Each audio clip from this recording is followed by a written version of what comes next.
a lenda que assombra a história. Entre as páginas amareladas dos velhos manuscritos, existe uma história que poucos ousam contar em voz alta. Uma lenda que fala de um rei que não nasceu para governar. Um homem comum, mas movido por uma fome insaciável de poder. Os cronistas antigos dizem que seu nome verdadeiro se perdeu com o tempo, como se o próprio destino quisesse apagar sua existência. Mas o que não pôde ser apagado foram os rumores sobre o pacto que ele fez para conquistar o trono. Alguns afirmam que tudo começou numa noite sem lua, quando o vento parecia carregar sussurros vindos de outro mundo. E é aí que a história se divide. Uns dizem que ele foi enganado, outros juram que ele sabia exatamente com quem estava lidando. O certo é que desde aquele momento o destino desse homem e de todo o seu reino mudou para sempre. Antes de vestir o manto real, ele era apenas mais um rosto perdido entre as vielas úmidas de uma cidade medieval decadente. Filho de um mercador falido e de uma mãe silenciosa, cuja história ninguém ousava perguntar, cresceu cercado pela fome, pela doença e pelo cheiro constante de madeira queimada. Ele não tinha berço de ouro, tinha berço de poeira. Mas mesmo assim, havia algo de estranho nele, um olhar que não combinava com a vida miserável que levava. Quando outros meninos sonhavam em se tornar cavaleiros ou artesãos, ele já observava os nobres como um lobo que espreita sua presa. Trabalhava onde podia, descarregando barris no cais, limpando estábulos, vendendo pequenas quinquilharias, mas sempre guardando moedas e, mais importante, informações. Naquele mundo, quem sabia demais morria cedo. Mas ele parecia ter um talento especial para sobreviver, mesmo cercado de segredos perigosos. E é aqui que a história começa a se distanciar da vida comum. Porque esse homem, antes mesmo de sonhar com a coroa, já tinha o instinto de um predador. Foi numa noite chuvosa, quando o vento parecia querer arrancar as telhas das casas, que o destino decidiu se revelar. Ele estava no mercado, negociando a venda de um punhado de especiarias roubadas, quando um homem encapuzado se aproximou. Não era um cliente comum. Sua postura era rígida demais, seu olhar afiado como lâmina. O estranho falou pouco, mas o suficiente para deixar claro que sabia muito mais sobre ele do que deveria. Sabia seu nome verdadeiro, sua origem e até os delitos que havia cometido. Mas, em vez de ameaçá-lo, o homem fez uma proposta. Um trabalho simples, mas perigoso. Algo que envolvia entrar onde ninguém ousava e sair com algo que ninguém deveria possuir. Aquela noite foi o primeiro passo para um mundo que ele ainda não conhecia. Um mundo de intrigas palacianas, sangue disfarçado de diplomacia e promessas que valiam mais que ouro. Ele não sabia, mas aquele encontro não só mudaria sua vida, mudaria a história do reino inteiro. O primeiro trabalho foi um sucesso absoluto.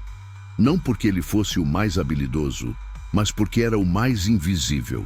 Enquanto outros buscavam glória e reconhecimento, ele entendia o poder de agir nas sombras.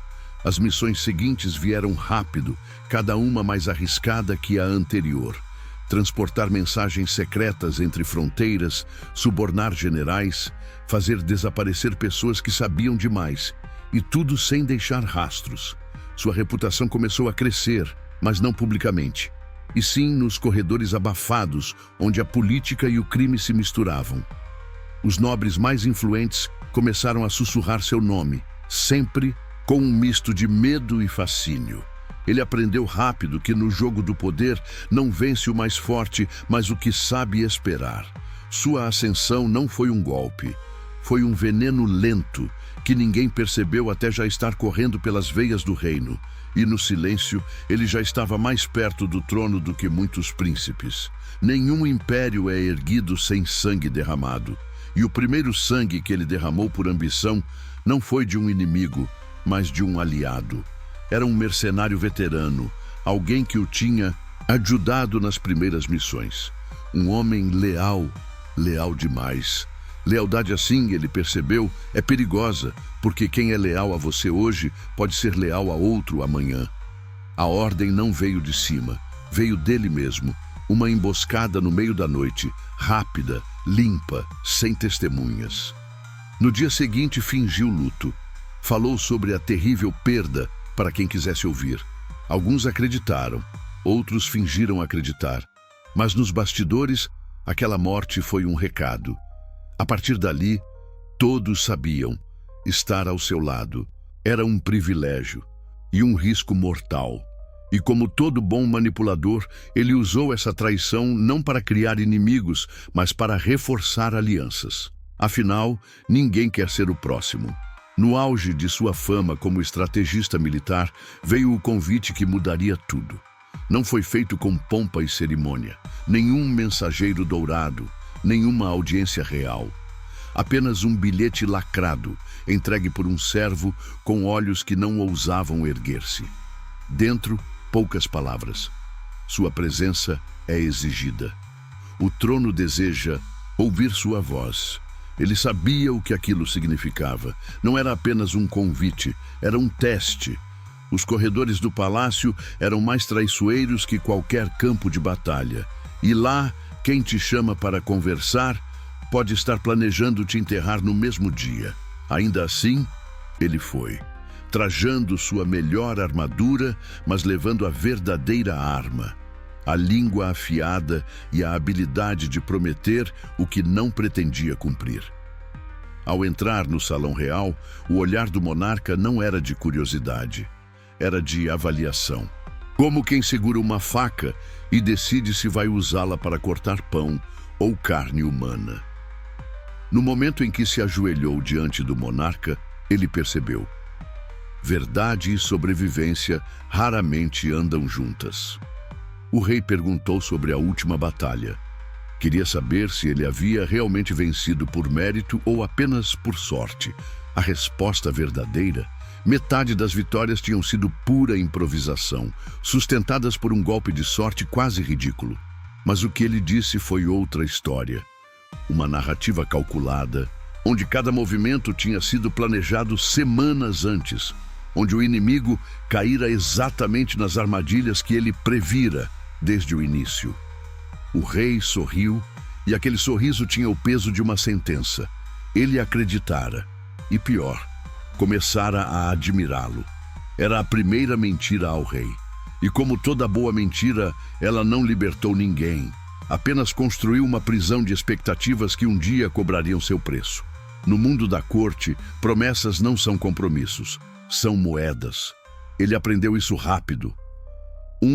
Aceno de cabeça, uma frase sussurrada no corredor, e de repente você comprava lealdades que podiam durar horas ou semanas, dependendo de quem pagasse mais. Ao prometer defender os interesses de um conde poderoso, ele ganhou influência. Ao prometer o mesmo ao rival do conde, ganhou algo ainda mais valioso: silêncio. Cada promessa era um fio puxado na teia do palácio, e ele estava no centro, manipulando o movimento de todos sem nunca se comprometer de fato. Mas esse jogo tem uma regra cruel. Quanto mais promessas você faz, mais inevitável se torna quebrar uma. E quando isso acontece, o castelo inteiro pode ruir sobre você. Não foi um grito, não foi um decreto, foi um sussurro. Numa noite abafada, em um corredor iluminado apenas por tochas, um servo com medo nos olhos se aproximou e falou baixo demais para qualquer outro ouvir. Apenas uma frase, carregada de veneno: o rei sabe da traição. Essas 5 palavras atravessaram o peito dele como uma lâmina. Não importava se era verdade. No palácio, a verdade é irrelevante. O que importa é quem acredita nela. E naquele instante, ele entendeu. O castelo não dormia, e as paredes tinham ouvidos. Cada sombra escondia uma ameaça, cada passo podia ser o último. A partir dali, não era mais um jogo de poder, era um jogo de sobrevivência. O salão estava repleto de risos falsos, taças erguidas e pratos de ouro reluzindo sob a luz das velas. O aroma de carnes assadas e especiarias exóticas dominava o ar, mas ele mal sentia o cheiro. Entre os convidados, olhares se cruzavam como lâminas invisíveis. Ele sabia que a morte podia vir disfarçada de um brinde ou de uma fatia de pão envenenada. Então veio o momento. Um servo colocou diante dele um prato e, junto, uma faca afiada demais para ser utensílio. Não era apenas para cortar carne, era um recado. No banquete do poder, todos comiam, mas nem todos saíam vivos da mesa. A sala do trono estava silenciosa, mas o silêncio não era paz, era sentença. Ele foi trazido acorrentado, sem a chance de falar. Seus acusadores estavam vestidos de seda, mas suas palavras eram facas invisíveis, cortando qualquer defesa antes que pudesse nascer. Os juízes, rostos imóveis como estátuas, já tinham o veredito antes mesmo de ouvi-lo. A acusação era apenas um teatro, uma encenação para justificar o inevitável. Não importava a verdade. No tribunal do poder, a inocência não é um direito, é um luxo que poucos podem comprar. As correntes pesavam nos pulsos, mas não tanto quanto o que ele sentia no peito. Ao ser levado para fora dos portões, ergueu os olhos pela última vez. O castelo, que um dia foi símbolo de glória e lar, agora parecia uma fortaleza inimiga, fria e distante.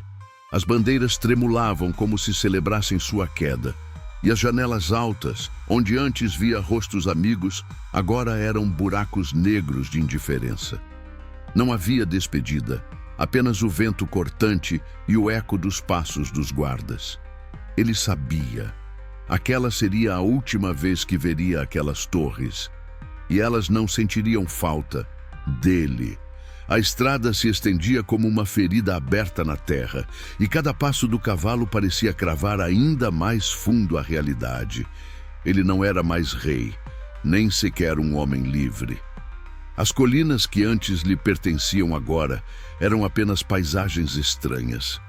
Cada aldeia que passavam olhava com curiosidade. Alguns com pena, outros com ódio silencioso. O vento carregava o cheiro de fumaça e terra molhada, mas nada conseguia disfarçar o gosto amargo da derrota. Não havia destino glorioso no horizonte, apenas um caminho longo e solitário, rumo a um lugar onde o nome dele não teria valor, e a história o trataria como um fantasma esquecido. O que antes era um salão vibrante de vozes, música e intrigas, agora se transformara em um eco vazio. Nas paredes frias do castelo abandonado, o som do vento parecia zombar dos juramentos de lealdade que um dia ecoaram ali. Nenhuma trombeta, nenhum arauto, nenhuma marcha, apenas o silêncio, denso, quase físico, que sufocava qualquer lembrança de glória. Era como se o mundo tivesse decidido apagar sua existência, deixando apenas um vazio incômodo, onde outrora reinava o barulho da ambição. Com o passar dos séculos, o homem real se dissolveu na névoa do mito. Historiadores debatiam o que era fato e o que era invenção, mas o povo não se importava.